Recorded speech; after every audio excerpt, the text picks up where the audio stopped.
Salam Bapak Ibu, saudara-saudaraku yang dikasihi Tuhan Yesus Kristus.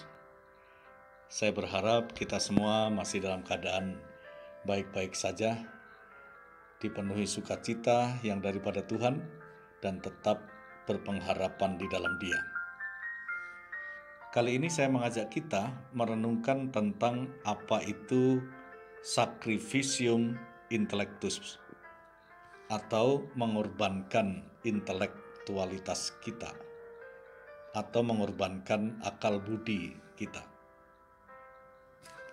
Dari apa yang ditulis oleh Yohanes pasal 14 ayat 4 dan 5, kita berjumpa dengan sikap yang mengandalkan rasio.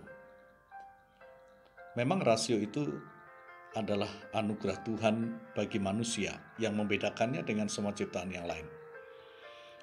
Tapi ketika rasio menjadi pusat pengendali hidup manusia, semua keputusan ditentukan oleh pertimbangan-pertimbangan akal budi. Maka standar kebenaran pun diukur berdasarkan objektivitas rasionalnya.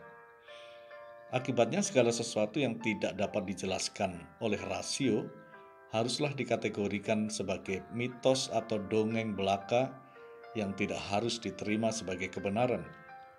Itu sebabnya mempercayai sesuatu yang tidak masuk akal dianggap sebagai satu tindakan sacrificium intellectus, yaitu mengorbankan akal budi. Hal itu nampak ketika kita merenungkan percakapan Tuhan Yesus dengan Thomas, salah seorang muridnya.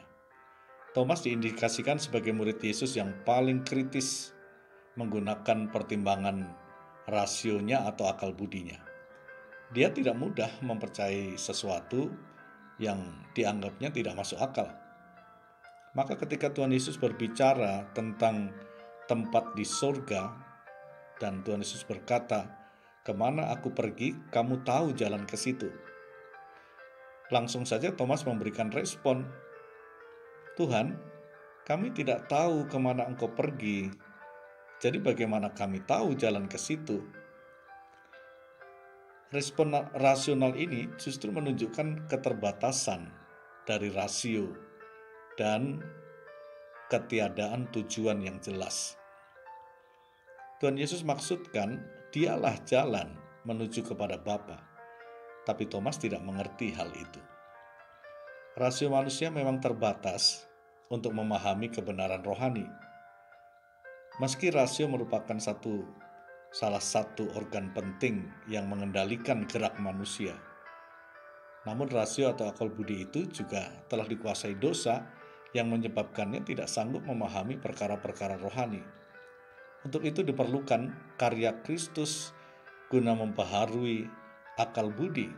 Kalau kita membaca Roma 12 ayat 1 dan 2, di sana dijelaskan supaya kita itu mengalami pembaharuan akal budi sehingga mampu mengerti kebenaran rohani. Bapak Ibu Saudara yang dikasihi Tuhan Yesus, di masa kini orang masih banyak yang mengandalkan dirinya sendiri berdasarkan kalkulasi akal budinya. Sulit baginya menerima kebenaran jika tidak sesuai dengan objektivitas rasio. Akibatnya iman dikendalikan akal budi semata dan menolak kebenaran apapun yang dianggapnya tidak masuk akal.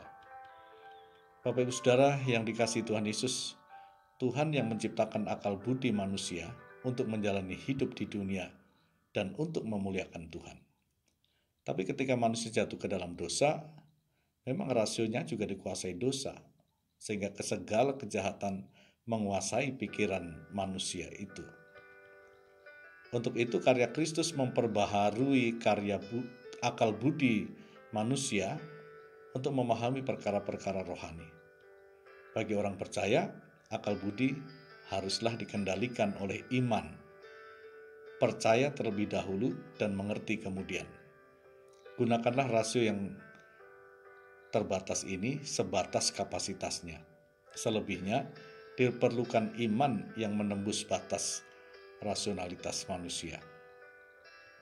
Amsal 3 ayat 5 mengatakan, "Percayalah kepada Tuhan dengan segenap hatimu dan janganlah bersandar kepada pengertianmu sendiri. Kiranya Tuhan Yesus memberkati Bapak Ibu Saudara sekalian, kita terus menggunakan iman kita untuk mengerti perkara-perkara rohani. Akal budi kita terbatas, gunakanlah dalam batas-batas yang wajar, tetapi jangan sampai mengalahkan iman kita kepada Tuhan Yesus Kristus. Karena iman itulah yang menyelamatkan kita dari keberdosaan. Tuhan Yesus memberkati Bapak Ibu Saudara sekalian. Salam hangat dari Kota Wisata Batu, Jawa Timur. Saya Pendeta Sudarmanto. Amin.